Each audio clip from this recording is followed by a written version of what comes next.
কি কাকা সব কেমন আছো? আমাদের সোহরাবর্দী রোডের নতুন নামকরণ নিয়ে কিন্তু কাকা পশ্চিমবঙ্গের রাজ্য রাজনীতি একদম উত্তাল হয়ে উঠেছে। বিজেপি বন্দী যারা আছে মানে শুভেন্দুদার আশেপাশে যারা আছে তারা বলছে যে খুন মোগল পাঠান কারোর নাম থাকবে না পশ্চিমবঙ্গে কোনো রাস্তায়, ঠিক সুরাবর্তীর নাম তো থাকবে না। আছে। উল্টো দিকে মাকু বিকাশপন্থী লোকজন বলছে যে কেন একটা গোপাল পাঠার মতো গুন্ডার নামে পশ্চিমবঙ্গে কলকাতার বুকে একটা রাস্তার নামকরণ হবে।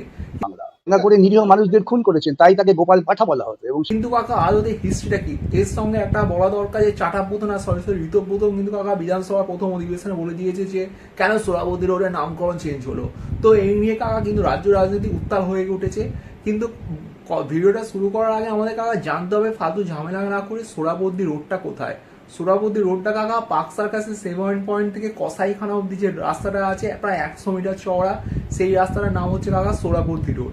এই সোহরাবর্দী রোডের নির্মাণ কাজ কাকা শুরু হয়েছিল 1930 সালে। সেটা শুরু করেছিল ক্যালকাটা ইমপ্রুভমেন্ট ট্রাস্ট এবং 1933 সালে এই রাস্তাটা নির্মাণ শেষ হয়ে যায়, ঠিক আছে। সেই সময় রাস্তাটার নামকরণ তারা তৎকালীন সময়ে কলকাতা বিশ্ববিদ্যালয়ের উপাচার্য চ্যান্সেলর স্যার হাসান সোহরাবর্দীর নাম দিয়ে করেছিল। এই হচ্ছে কাকা হিস্ট্রি। এখন কাকা আমাদের মনে প্রশ্ন রাখতে পারে যে এই হাসান সোহরাবর্দী কে ছিল। হাসান সোহরাবর্দী কিন্তু কাকা সেই সময়টা খুব উন্নত মানের সার্জন ছিল, মানে ইংল্যান্ড থেকে তিনি তার ডাক্তারি পাস করেছিলেন। সেই সঙ্গে হাসান সোহরাবর্দী কিন্তু কাকা ইন্ডিয়ান আর্মিতেও কিছুদিন সার্ভিস করেছিলেন। কিন্তু এত সত্ত্বেও কিন্তু হাসান সোহরাবর্দীও কিন্তু একদম মনে প্রাণে ভারত বিরোধী লোক ছিলেন। এর কারণ হিসেবে বলা যায় 1932 সালে যখন ক্যালকাটা ইউনিভার্সিটির একটা সংবর্ধনা হচ্ছিল ব্রিটিশদের, সেই সময় অগ্নিযুগের বিপ্লবী কন্যা বীণা দাস কিন্তু জ্যাকসন নামক একজন ইংরেজ সম্ভবত একটা ইংরেজ অফিসারকে দেখে গুলি চালিয়েছিল। এই জ্যাকসনকে যে গুলি চালিয়েছিল বীণা দাস, সেটা এই হাসান সোহরাবর্দী দেখেছিল। যথারীতি বীণা দাসকে এই হাসান সোহরাবর্দী কিন্তু ধরিয়ে দিয়েছিল ইংরেজদের কাছে।